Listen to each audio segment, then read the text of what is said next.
औज़ुबिल्लाहिमिनश्शैतानिर्रजीम बिस्मिल्लाहिर्रहमानिर्रहीम। अस्सलाम वालेकुम दोस्तों, मैं हूं मोहसिन रज़ा और आप लोग देख रहे हैं 24/7 teachers online YouTube channel. Class चल रही है हमारी इंट्रोडक्शन टू बिजनेस की और आज का हमारा जो टॉपिक है वो है लीडरशिप। आज की क्लास में हम देखेंगे लीडरशिप से क्या मुराद है और लीडरशिप की जो मुख्तलिफ अक़साम हैं उनको देखेंगे, और हम ये भी देखेंगे कि लीडरशिप जो है किसी भी ऑर्गेनाइजेशन के अंदर, किसी भी बिजनेस के अंदर क्या रोल प्ले करती है। आज की क्लास शुरू करने से पहले हम लोग अगली स्लाइड पे चलते हैं और वहां पे देखते हैं कि हमने अपनी पिछली क्लास के अंदर क्या पढ़ा था। दोस्तों, पिछली क्लास के अंदर हम लोगों ने बात की थी 2 फैक्टर थ्योरी की, और मैंने आपको बताया था कि हमारे पास 2 किस्म के फैक्टर होते हैं। एक हमारे पास हाइजीन फैक्टर होते हैं, दूसरा हमारे पास मोटिवेशनल फैक्टर होते हैं। जब हम इन दोनों फैक्टर्स को आपस में मिल तो उससे हमारी 2 फैक्टर थ्योरी जो है वो जन्म लेती है। इसकी कुछ लिमिटेशंस थी, वो भी मैंने आप लोगों के साथ शेयर की। उसके बाद हम आज की क्लास की अगर बात करें तो आज की क्लास का हमारा जो टॉपिक है वो है लीडरशिप। हम देखेंगे सबसे पहले कि कुछ हमारे पास स्ट्रेटजीज हैं, क्योंकि हमने पिछली क्लास के अंदर बात की थी जॉब सेटिस्फेक्शन की या जॉब डिससेटिस्फेक्शन की। तो आज की क्लास में हम थोड़ी सी कुछ पिछली क्लास की भी डिस्कशन करेंगे, जिसमें हम देखेंगे कि कौन कौन सी हमारे पास स्ट्रेटजीज अवेलेबल हैं to enhance the job satisfaction at the work place. इसके बाद हम लीडरशिप को देखेंगे और उसकी जो मुख्तलिफ अक़साम हैं, जिसमें ट्रांजेक्शनल लीडरशिप है, ट्रांसफॉर्मेशनल लीडरशिप है, डेमोक्रेटिक लीडरशिप है, ऑटोक्रेटिक लीडरशिप है, कोचिंग स्टाइल है और ब्यूरोक्रेटिक है। हम ना सिर्फ इन स्टाइल्स को देखेंगे बल्कि इनके अंदर आपस में फर्क क्या है उसको भी डिस्कस करेंगे। तो चलिए दोस्तों, हम सबसे पहले जो है वो स्ट्रेटजीज देख लेते हैं जिससे हम इनहेंस कर सकते हैं जॉब सेटिस्फेक्शन को। These strategies are ways to apply managers knowledge of what provide job satisfaction and motivate the worker. इसमें जो पहली स्ट्रेटजी है वो हमारे पास री इन्फोर्समेंट स्ट्रेटजी है। इसको हम जो है रिवार्ड एंड पनिशमेंट स्ट्रेटजी भी कहते हैं।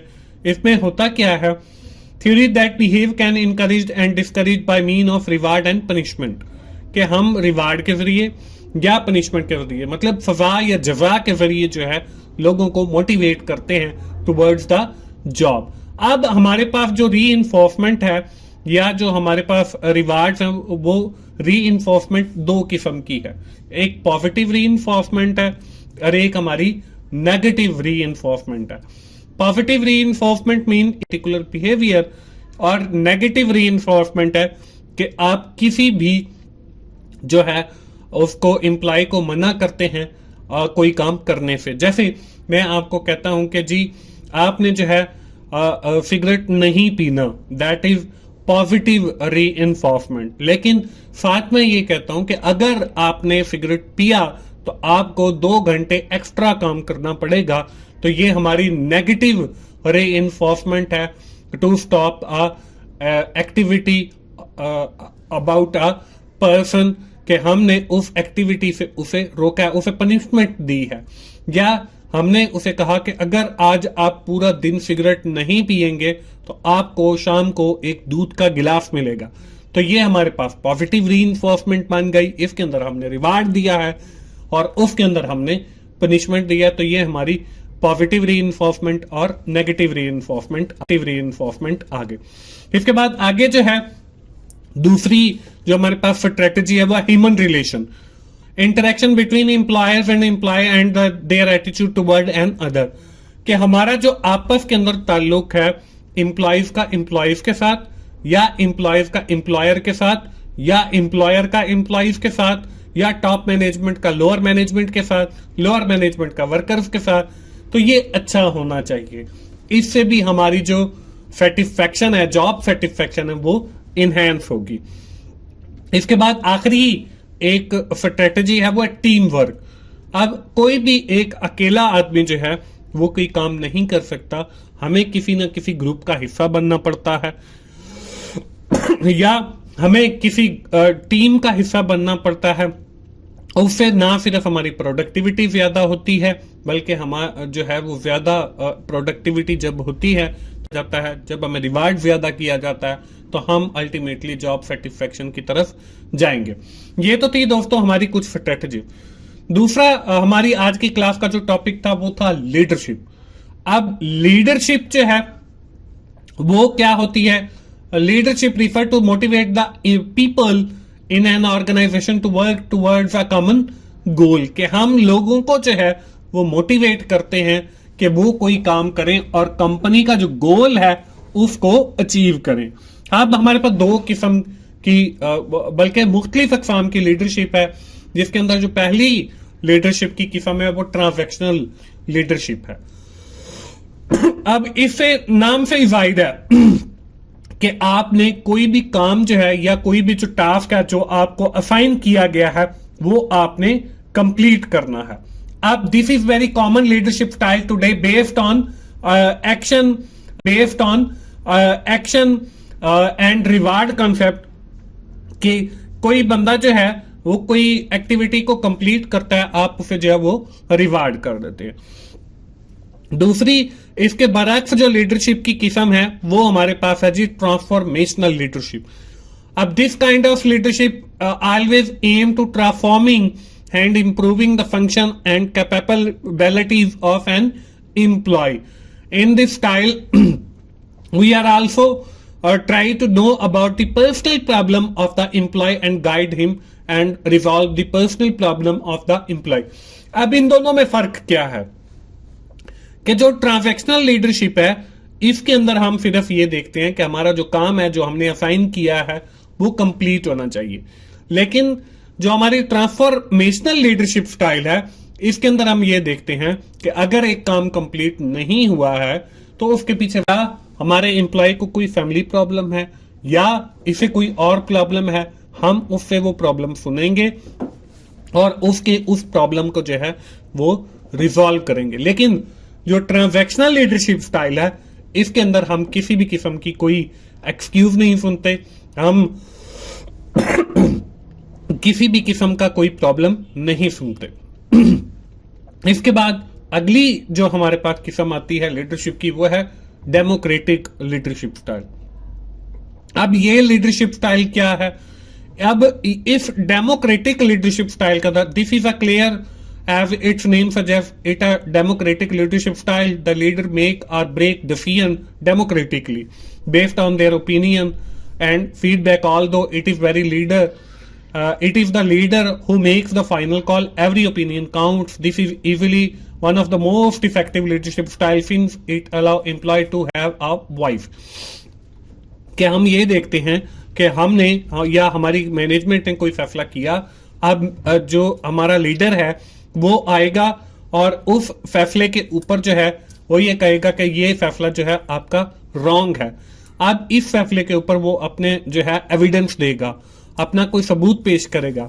अगर उसकी ओपिनियन उसका सबूत ठीक है तो वो जो फैसला है वो चेंज हो जाएगा, और ये जो लीडरशिप स्टाइल है इसको हम डेमोक्रेटिक लीडरशिप स्टाइल कहेंगे। इसके बाद है हमारा ऑटोक्रेटिक। अब जो ऑटोक्रेटिक है वो आपका अपोजिट है आपके डेमोक्रेटिक लीडरशिप स्टाइल से। अब in this style the leader accept to adhere the decision they take which is not a suitable approach in the long run.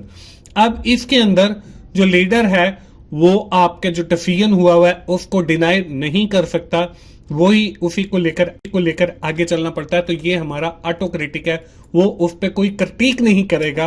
वो डेमोक्रेटिक जैसे है उसके अंदर आके वो अपना फैसला सुना देता है और उसके पास उसकी रैशनल मौजूद है, लेकिन ऑटोक्रेटिक के अंदर कोई भी फैसला जो है उसे चेंज नहीं किया जाता। इसके बाद आगे बढ़ते हैं और भी हमारे पास कुछ लीडरशिप के स्टाइल हैं जिसके अंदर जो है कोचिंग स्टाइल है। अब कोचिंग स्टाइल के अंदर क्या होता है? This leadership style focus on large growth while encourage individual team member to focus their strength and talent through. Though this is similar to the strategic and democratic leadership style, the focus here is more on the individual. कि इसके अंदर leader जो है वो individuals के ऊपर focus करता है और ये जो स्टाइल है ये हमारा डेमोक्रेटिक स्टाइल के साथ थोड़ा सा मैच करता है। इसके अंदर भी लोगों को मोटिवेट किया जाता है, आप जो है अपना काम कंप्लीट करें, इससे आपकी प्रोडक्टिविटी ज्यादा होगी। जब कंपनी की प्रोडक्टिविटी ज्यादा होगी तो उससे अल्टीमेटली वो अपनी कंपनी के जो है अपने गोल्स को अचीव करेगी। इसके बाद एक आखिरी जो हमारे पास लीडरशिप स्टाइल है, that is known as the bureaucratic leadership style. अब this kind of leadership style goes by the book, although a leader with the approach do listen to employee and their opinion, they may negate or reject in case they go against the company ethics and policies. अब जो leader है उसके नीचे जितने भी लोग काम कर रहे हैं वो उनकी वॉइस को सुनेगा, उनकी ओपिनियंस को सुनेगा, और अगर वो कंपनी की रूल्स एंड रेगुलेशन से, कंपनी की एथिक्स से, कंपनी की पॉलिसी से निगेट करती हैं, उसके साथ मैच नहीं करती, तो वो जो लीडर है उन सारी ओपिनियन को, उन सारे फीडबैक्स को, उन सारी वॉइसेस को जो है रिजेक्ट कर देगा। तो ये हमारे पास जो है ब्यूरोक्रेटिक लीडरशिप स्टाइल है। तो दोस्तों ये हमारे पास मुख्तलिफ किस्म के लीडरशिप स्टाइल हैं, और आज की क्लास का जो टाइम है वो हमारा खत्म हुआ जाता है। तो हम एक बार क्विकली जो है वो समराइज करते हैं कि आज की क्लास के अंदर हम लोगों ने बात की कुछ स्ट्रेटजीज की जिससे हम जो है इनहेंस कर सकते हैं जॉब सेटिस्फैक्शन को एट द वर्क प्लेस। उसके बाद हमने लीडरशिप को देखा। हमारे पास मुख्तलिफ अक़साम की लीडरशिप है, ट्रांजैक्शनल है, ट्रांसफॉर्मेशनल है, ऑटोक्रेटिक है, डेमोक्रेटिक है, कोचिंग स्टाइल है, ब्यूरोक्रेटिक है, और भी इसकी मुख्तलिफ अक़साम है। अगर आप गूगल करेंगे तो आपको मिल जाएंगी, लेकिन आपके कोर्स में ये थी बहुत अहम, तो मैंने जो है इनको विद इन डिटेल जो है एक्सप्लेन किया। उम्मीद है कि आपको लीडरशिप की भी समझ आ गई होगी और इनकी समझ आ गया होगा। तो दोस्तों आज की क्लास हम यहीं पे ख़त्म करते हैं, और आखिर में मैं यही कहूँगा कि अगर आपको मेरी वीडियोस अच्छी लग रही हैं तो आप उन्हें लाइक कीजिए, अपने दोस्तों के साथ शेयर करें जिनका ये सब्जेक्ट है, ताकि उन्हें भी सीखने का मौका मिले, और मेरा चैनल सब्सक्राइब करें ताकि मेरी हर आने वाली वीडियो आप लोगों तक पहुंच सके और आप उससे सीख सकें। दोस्तों मिलते हैं अगली इंट्रोडक्शन टू बिजनेस की क्लास में। उस वक्त तक के लिए अल्लाह हाफिज।